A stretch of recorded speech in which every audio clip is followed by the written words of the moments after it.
Vamos começar aqui então com o noticiário político, falando da CPI da pandemia. A grande verdade política. Ex-presidente da Pfizer, ele não é o atual CEO da Pfizer? Não, ele é o presidente da América Latina.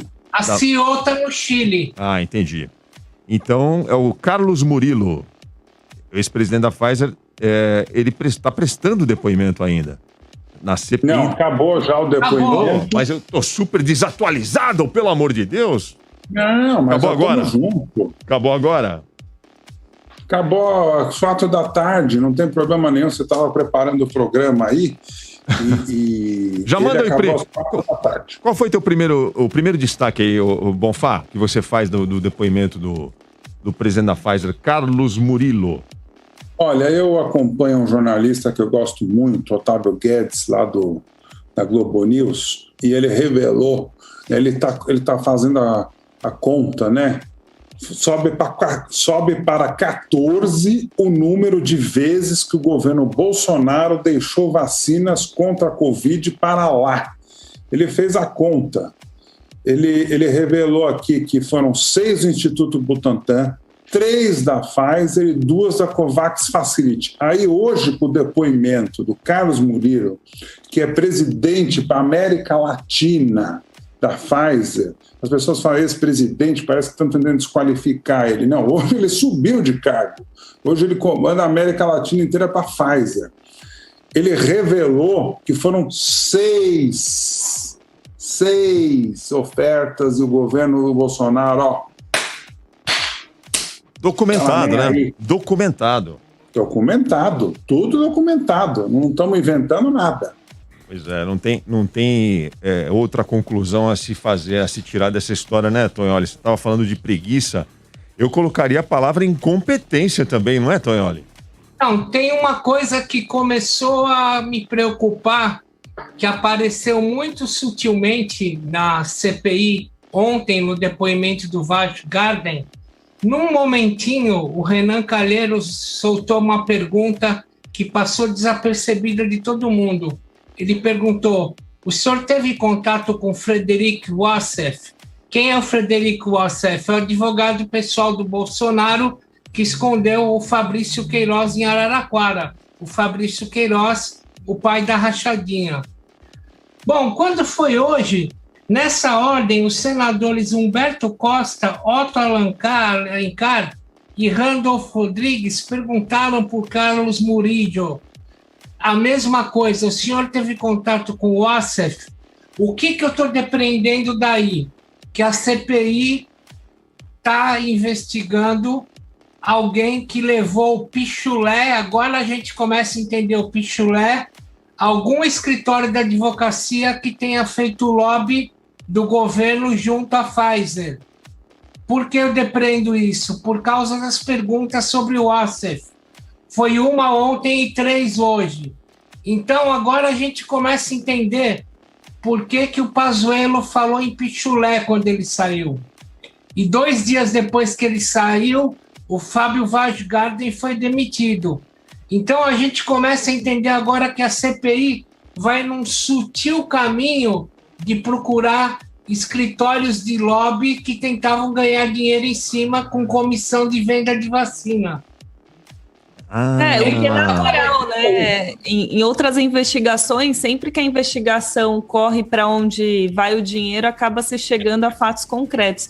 O que eu acho preocupante do ponto de vista do governo, nisso tudo que está rolando lá na CPI, eu não sei o quanto vocês gostam de filme de suspense, né? Mas em filme de suspense começa lá com crime e depois você vai montando a linha do tempo para entender os fatos. E na CPI, essa linha do tempo está sendo bem montada com esses depoimentos dessa semana, né? Então, assim, realmente, para quem está sentado lá em Brasília, deve estar acompanhando a novela com preocupação. O que mais? E a fala do Tonholi realmente demonstra algo muito grave, né? Porque a gente está falando de um governo que se pauta por não ter corrupção, né? Ou pretende se mostrar dessa forma, né? Apesar do desvio do dinheiro dos assessores nas assembleias e por aí vai, na Câmara, enfim, aval do açaí da vida, essas coisas todas. E aí a gente vê é uma coisa gravíssima, né? Porque isso é para fazer o governo cair de vez, porque se isso se confirmar, a gente está vendo aí alguém tentando levar vantagem numa questão de compra de vacinas, o que o governo federal tem tentado jogar nas costas dos governadores e nas costas dos prefeitos, pode, eventualmente, se confirmar, cair e ser um próprio tiro no pé do governo federal. Se fosse apenas a recusa ou a negligência em relação à primeira oferta, lá em agosto, quando a Pfizer ofereceu 70 milhões de doses, tentou oferecer 70 milhões de doses lá em agosto do ano passado, se fosse só essa, já seria gravíssimo. Mas como bem colocaram vocês aí, foram várias vezes em que a Pfizer tentou oferecer, tentou fechar negócio com o Brasil e foi simplesmente ignorada nessas tentativas. Teve tentativa no dia 14 de agosto do ano passado, 18 de agosto, 26 de agosto, 15 de fevereiro e agora, finalmente, 8 de março, quando foi fechado o negócio, quando a coisa já estava escandalosamente feia para o lado do governo. Não tem justificativa. Eu não consigo entender nenhum argumento possível, plausível, que justifique essa situação que a gente se encontra. Alguém fez essa conta? Pode falar. Eu posso fazer eu queria fazer uma conta no seguinte sentido, assim, essas vacinas que demoraram a chegar, né, quantas doses a gente podia ter tido já há mais tempo, quantas mortes essas vacinas representaram, a falta dessas vacinas representou para o Brasil. Então, assim, se o governo pudesse ser culpado por uma única morte, já seria uma coisa muito grave. Agora, a gente pode fazer qualquer tipo de exercício, com certeza não foi uma única morte, foram vários brasileiros mortos pela incompetência. 45 mil. Então, 45 mil. A gente pode chutar alguns números aí. Eu diria, não estou chutando, não. Eu fiz a conta. Sim, não, eu estou falando assim. O senador citou essa conta, foi feita por um médico. Dá mais de 200 mil mortos. Exatamente, então assim, são vários mortos. 45 mil. Se fosse apenas um, já seria gravíssimo. 1,5 milhão de doses daria 45 mil vidas salvas. Então pronto. Então a gente tem um número aí mais perto de uma realidade aí, e desse número o governo não pode se safar, né? Não pode falar que não é culpa dele. Na verdade, nós teríamos já nesse momento, até este momento, nós estamos já no meio do ano, maio já acabou praticamente, a gente vai para junho. Até junho, segundo o primeiro contrato oferecido pela Pfizer lá em agosto do ano passado, até o meio deste ano, ou seja, no segundo trimestre deste ano, a Pfizer teria entregue para a gente 18 milhões e meio de doses de vacinas. E o restante, para fechar os 70 milhões, seria no segundo semestre. Então nós estamos falando de 18 milhões e meio de doses a menos na nossa conta. Lembrando que, notícia de hoje do Instituto Butantan, o Butantan está parado. A produção de vacinas Coronavac no Butantan parou hoje por falta de insumos. O Butantan, que é responsável por 80% das vacinas aplicadas no Brasil. Esse é um outro problema, uma pauta que nós vamos comentar já já. Mas nós teríamos aí 18 milhões e meio de doses de vacinas podendo ser utilizadas no Plano Nacional de Imunização. Então, acho lembrando que a primeira vacinada do mundo foi no dia 8 de dezembro na Inglaterra, uma senhorinha. Isso. 8 de dezembro. Com vacina mesmo da Pfizer. A gente tem que ser otimista. O Brasil, essa semana, está na frente da Inglaterra, está o quarto em imunização. Passou a Inglaterra para quinto lugar. Hoje, né, eu não sou otimista, não, viu? Isso é a primeira dose. Primeira dose só. Eles fazem isso, eles dão um monte de primeira dose aí para fazer um número bacana, para fazer propaganda, mas não está imunizado com uma dose só. A real é essa. O que mais que foi dito na CPI, gente, que vocês destacam aí, do Carlos Murillo? Olha, eu tenho um destaque, né, que teve uma das reuniões participou o Carlos Bolsonaro. Opa! E o Felipe Martins. Vejam só, eles entendem muito de saúde, né? E o Carlos Bolsonaro é vereador da cidade do Rio de Janeiro. O que ele faz no Palácio do Planalto? Tudo bem, é filho do presidente. E daí? Eu tenho um irmão, e daí, né? E daí que é filho do presidente? E daí? Ele não podia nem entrar no Palácio do Planalto, esse cara. Sabe? Ele não é nada no governo. Quem é ele? Ele pode ir no Palácio da Alvorada, lá jantar com o presidente, almoçar no fim de semana, mas ele não é nada do governo. Nada. O Carlos Murillo disse hoje que as negociações, os primeiros encontros começaram em maio e foram até dezembro. Agora, se a gente juntar o depoimento do Weingarten com o depoimento do Murillo hoje, a gente começa a ter uma leve ideia do papel do Weingarten. Ele estava tentando se meter como lobista da Pfizer. Essa é a verdade. Exatamente.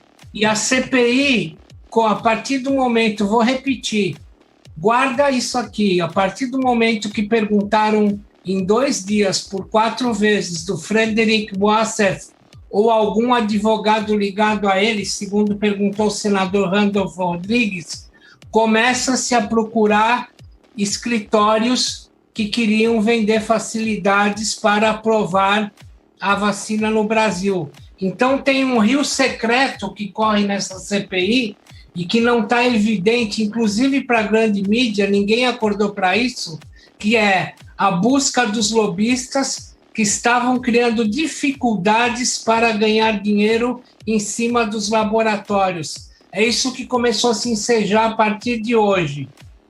Eu concordo totalmente com o Tognoli. Desculpe, Paulo, por favor. Não, e é importante lembrar que a gente está lidando aí, não é com empreiteiras brasileiras, a gente está lidando aí com multinacionais, empresas que prestam que têm seus balanços, né, que têm seus acionistas, e cada centavo do que é gasto lá é uma prestação de contas, né? A Yolanda pode falar por mim melhor, né? Então, assim, não é uma coisa que você chega e fala assim, estou precisando, aí me libera $1 milhão da minha conta na Suíça, eu aprovo essa compra de vacinas amanhã, né? A coisa não funciona assim, então, com certeza, existe uma grande chance aí de que a Pfizer tenha, então, negado essa propina e, por isso, então, seria um dos motivos pelos quais a gente não tem esses 70 milhões de doses contratadas. O Carlos Murillo negou, né? No depoimento dele de hoje, ele negou propina. Ele falou. Negou em absoluto. Em absoluto. A gente sabe. Falou que nem comissão eles ganham. Ele foi muito claro nisso. A gente não sabe, né? Venda. Olha, a relação das empresas farmacêuticas, as grandes corporações, laboratórios farmacêuticos, e a relação deles com suborno é antiga, conhecida e enfim, histórica, né? Agora, nesse caso aí, envolvendo pandemia, envolvendo gente morrendo, urgência, governos do mundo inteiro atrás das vacinas, se ficar comprovado, se surgir alguma evidência de que o que freou a entrada da Pfizer foi uma negociata dessa, um pichulé, pelo amor de Deus, hein? Pelo amor de Deus. Eu acho que a gente só tem que atentar mais do que nunca para o termo pichulé dito pelo Pazuello. Ele quis significar muito ao falar um termo só. Ô Bonfá, o que está evidente nessa história toda, somando todos os depoimentos que a gente tem acompanhado com atenção desde a semana passada, é que o governo federal não está nem aí pro povo brasileiro, cara. Pra saúde. Não está nem aí. E eu queria lembrar uma coisa, eu não participei do programa de ontem, mas acompanhei direto o depoimento do Fábio Weingarten, e ele me decepcionou muito, assim. Ele mentiu descaradamente ali naquele depoimento. Mas, assim, olha, eu já tive amigo mentiroso, mas ele mentiu ao cubo. Assim, e sabe por que eu estou recorrendo a isso? Porque ontem a CPI não podia ter deixado de prender ele.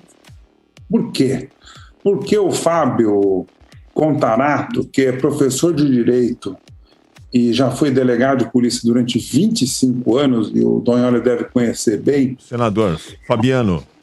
Senador da Rede do Espírito Santo. Ele pediu a prisão, ele deu um artigo 342, que classifica como crime punível, como reclusão de 2 a 4 anos em multa, o ato de fazer afirmação falsa ou calar a verdade. Esse cara devia estar preso, entendeu? Porque eu não participei ontem. Ele devia estar preso. Por que ele devia estar preso?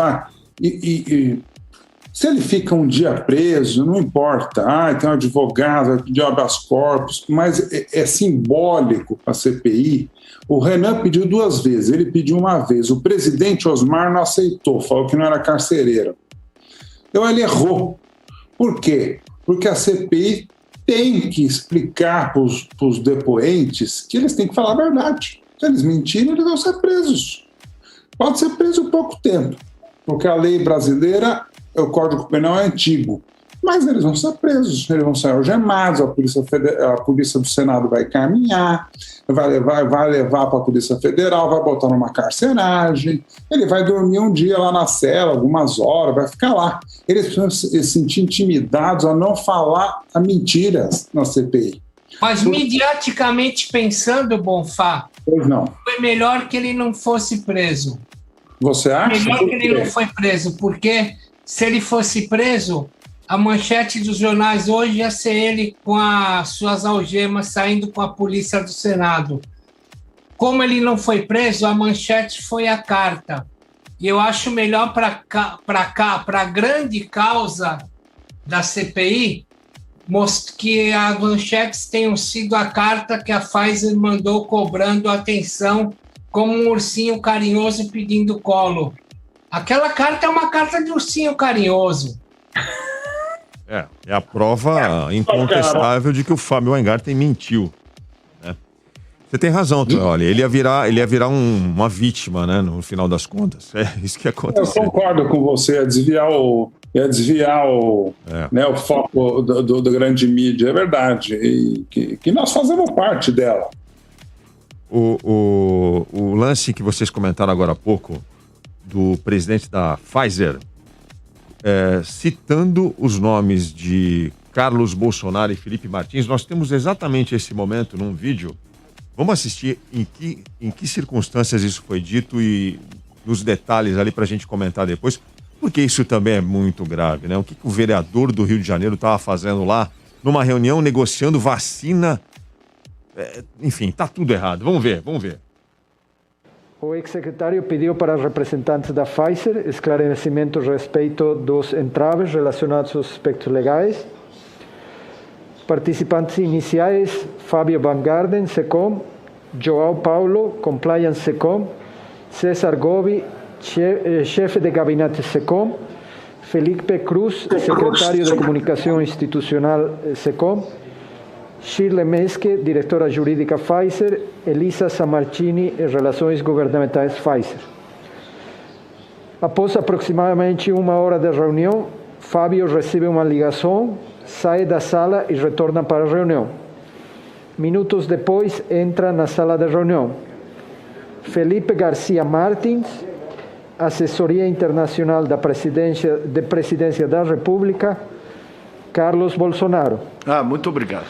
Fábio explicou a Felipe Garcia Martins e a Carlos Bolsonaro os esclarecimentos prestados pela Pfizer até então na reunião. Acho que já respondeu. Ok, pode voltar aqui. Obrigado, Leandro. Então, só corrigindo aí, ajustando por causa do sotaque do Carlos Murillo, quem está ouvindo pelo rádio, esse aí é o ex-presidente da Pfizer do Brasil. Ele falou hoje na CPI da pandemia que numa das reuniões em que a Pfizer tentou oferecer vacinas para o Brasil, essa reunião a que ele se refere aconteceu na Secretaria de Comunicação do Fábio Weingarten, com a presença, em dado momento, do Carluxo, o vereador do Rio de Janeiro, Carlos Bolsonaro, e o Felipe Martins, para quem não lembra, aquele sujeito que fez o sinal supremacista branco há pouco tempo, também foi alvo de investigação. Não deu em nada também essa história, né? O cara faz um sinal fascista ali, supremacista, e fica por isso mesmo, né, gente? O mais engraçado é você ver um vereador, né, que acho que deve ser o primeiro caso de vereador federal que nós temos no Brasil, né, porque o cara não fica no Rio de Janeiro. O cara não fica no Rio de Janeiro, deve estar ganhando a sua grana no final do mês ali, porque deve estar presente em todas as sessões do Rio de Janeiro, da Câmara de Vereadores, e está lá em Brasília. Isso também é uma forma de, digamos assim, de jogar o dinheiro do contribuinte fora, né? Porque o cara está sendo pago para estar no Rio de Janeiro, mas não dá expediente lá, ele fica dando expediente na sala do pai. E fica tão claro que tem algo muito errado aí, né, Tonholi? Dentro da linha que você acabou de apresentar aqui, o que o laboratório que está oferecendo vacina tem que negociar isso com a Secretaria de Comunicação, com o filho do presidente, com outro assessor especial esquisito, misterioso, sinistro lá, o tal do Felipe Martins? Cadê o representante do Ministério da Saúde? Não tinha ninguém do Ministério da Saúde? Era uma festa estranha com gente esquisita. Ao que ficou parecendo ali pelos depoimentos e até pelo áudio da Veja, né, da entrevista do Valbart antes, tinha uma certa rixa ali nos bastidores, né, entre saúde e comunicação. Mas eu concordo com o Bonfá no sentido de que é preocupante, no sentido de qual é o exemplo que vai vir daqui para frente, né, nos próximos depoimentos. Lembrando que o Pazuello, que acho que é um ator principal nisso tudo, ainda não depôs. Então, qual é o exemplo que vai dar, né? Pode mentir, tá tudo bem. Pode não responder e tá tudo bem. Porque, assim, eu acho que tudo bem, né? A manchete seria outra. Hoje, se a gente tivesse visto uma prisão ontem ali no meio da CPI, assim como a gente já viu, tá, em outras CPIs, não seria uma novidade. A gente já viu em 99 ex-presidente do Banco Central sendo preso lá na CPI do Banestado, então não seria uma novidade, mas eu acho que a figura dele tá tão intrinsecamente ligada ao Bolsonaro, estava tão claro ali que ele era uma pessoa que está indo à CPI já com um discurso pronto, que tudo bem, a manchete seria a prisão dele, mas não perderia o foco. O foco é descobrir por quê, né? Por que a gente não comprou vacina? Por que é o cara da comunicação que estava negociando isso? Por que existia essa rixa com o Ministério da Saúde? Nos bastidores, ele revelou explicitamente que ele achava o Pazuello incompetente, então acho que não deixaria não tiraria o foco do que está sendo investigado. Me preocupa, mas enfim, né? Vamos ver os capítulos da novela. Será que o Pazuello, né, naquele, assim, o presidente manda e eu obedeço, de repente ele começou a atrapalhar, né? Assim, porque essas reuniões, né? Reuniões no Palácio, com o Carluxo, o Felipe Martins, de repente ele foi muito militar, muito feijão com arroz, e a gente queria algo mais, né? Será que, né? Já que estamos aqui, né? Já que a Pfizer não vai, será que a gente pode tirar alguma coisa deles, né? Como o Paulo falou, será que não tem, né? E o Tonholi também, será que a gente não pode, né, tirar algo mais? Gente, e outra coisa que ninguém prestou atenção ontem, o Fábio Bragança falou, ele só entrou nessa história porque o vice-presidente da Rede TV, que o dono é o Amilcar, eu já trabalhei lá, ele é o vice-presidente, mas ele é sócio. Marcelo de Carvalho. Sim, o Marcelo de Carvalho, que foi casado com a como é que é? Luciana Gimenez. Ele sugeriu que o Fábio procurasse alguém que era ex-marido, alguém que estava na TV, que não sei o que. Nossa, a história é muito cabulosa. É muito estranha. Eu acho que o ponto que não ficou claro ainda, pelo menos para mim, né, é o quanto que foi, de fato, assim, óbvio.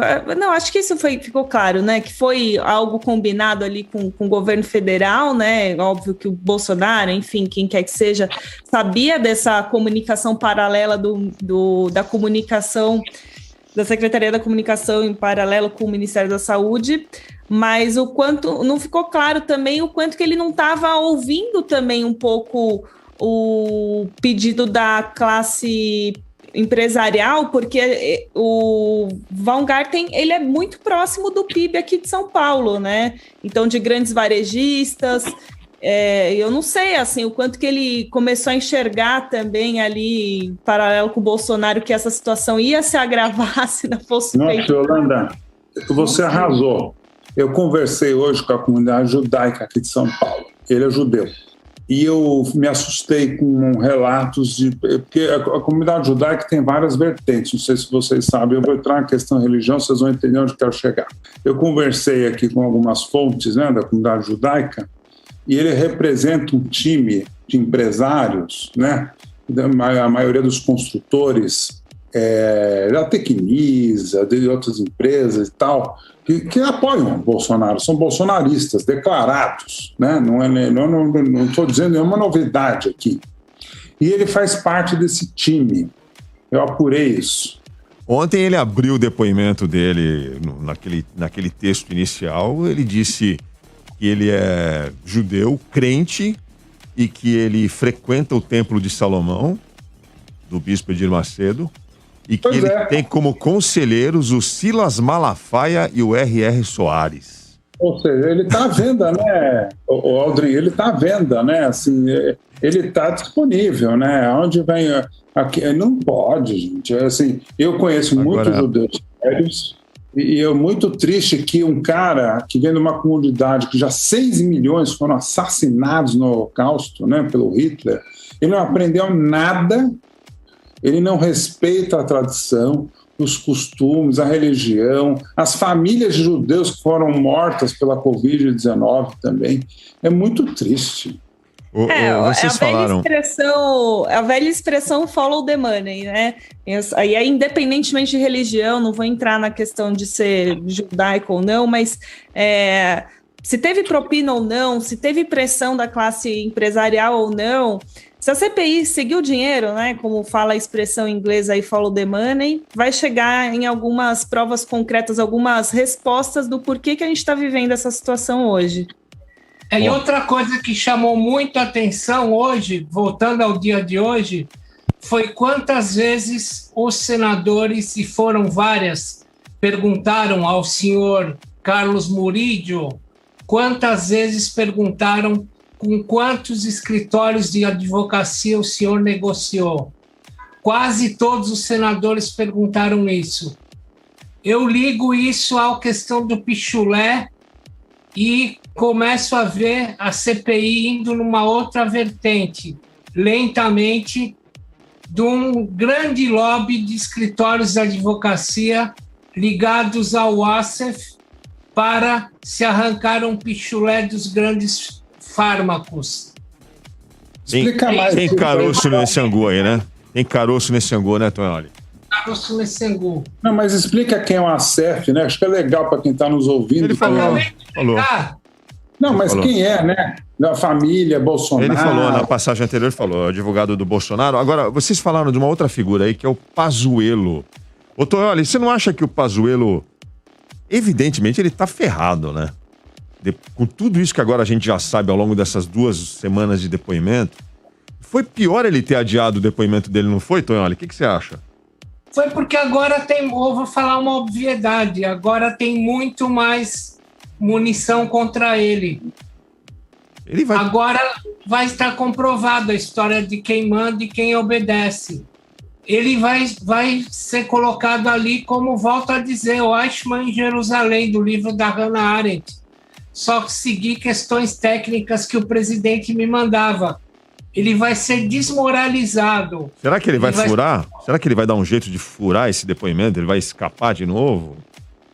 Você acha que é possível isso? É quarta-feira que vem, né? Tá marcado para quarta-feira. Eu acho absolutamente possível. Peraí, fala, Tonholi. Eu acho absolutamente possível ele entrar com mandado de segurança. Nesses casos, quem vai depor acaba alegando, né, no STF, enfim, com pedidos, falando que não pode depor e compor provas que vão contra ele mesmo, né? Não, mas a CPI, Yolanda, pode pedir condução coercitiva, né? Coercitiva. Pode, mas assim, a alegação nesses casos vai nessa linha. Agora, se ele vai conseguir adiar mais, acho difícil. Se ele for depor como testemunha, ele tem que falar, ele tem que responder, ele não pode ficar sem sem responder as perguntas que vão ser feitas. Se ele for depor como investigado, que é a manobra que ele está tentando fazer, aí sim ele pode se abster de responder as perguntas e para não criar provas contra ele próprio. Eu estou sabendo, eu andei pesquisando já, parece que ele andou fazendo uma grande compra de fraldas geriátricas em uma farmácia perto da casa dele, então ele já vai devidamente paramentado para a CPI. Jornalista... Tamanho extra grande.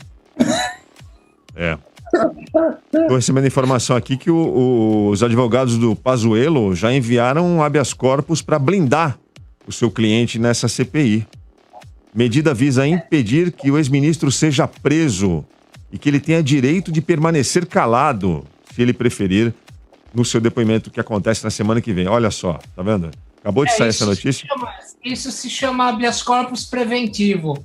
Quando você está na iminência de ser preso ou de ser acusado, você pede um habeas corpus preventivo. E quem determina, quem dá o habeas corpus preventivo é o STF. E quem está com medo de ser preso, logicamente, né? Deve estar devendo muito. Está completamente, né? Completamente envolvido nesse... Está confessando o crime aqui com essa história.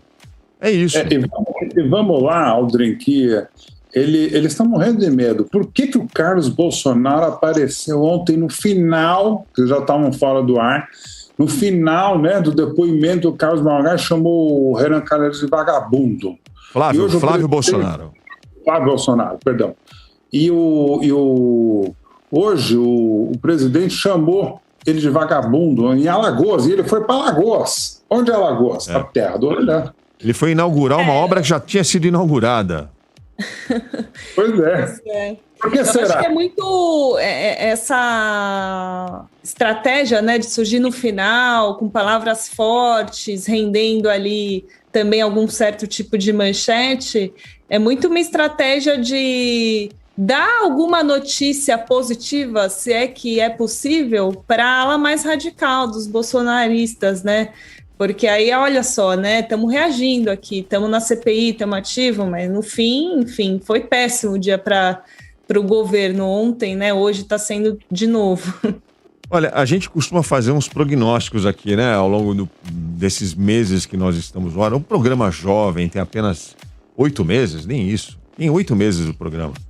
A gente já falou aqui sobre a eleição do Trump, nós cravamos aqui, o Trump vai perder, vai ser o Biden, né? E duvidaram da gente, eu lembro. Nas eleições municipais também, a gente fez aqui uns prognósticos, a gente tá pé quente. Eu vou me arriscar num prognóstico aqui, gente. Diga. Eu acho que a gente está assistindo o começo do fim do governo Bolsonaro. Eu falei isso a semana passada. Acho que realmente vai se confirmar isso, Bonfá. Porque não tem como se sustentar um governo diante de tantas evidências de incompetência, negligência e crime. Tem crime aí, gente. Tem crime. A Milton Mourão acabou de mandar uma mensagem para mim aqui falando que curtiu o seu comentário. E sabe por que eu digo isso? Porque morreram 425 mil pessoas, gente. Sabe, é muita gente morta. Imagina se a gente multiplicar por 10, são 5 milhões de famílias chorando, né? É no enterro de cada ente querido. A gente tem que dar uma resposta para essas pessoas. E eu não quero morrer, eu não quero que meus pais morram, eu não quero que o pai de ninguém morra aqui, nem a avó, nem a tia, nem vocês. Eu quero que todo mundo sobrevive e tenha vacina. E esse governo negligenciou a vacina. A grande verdade.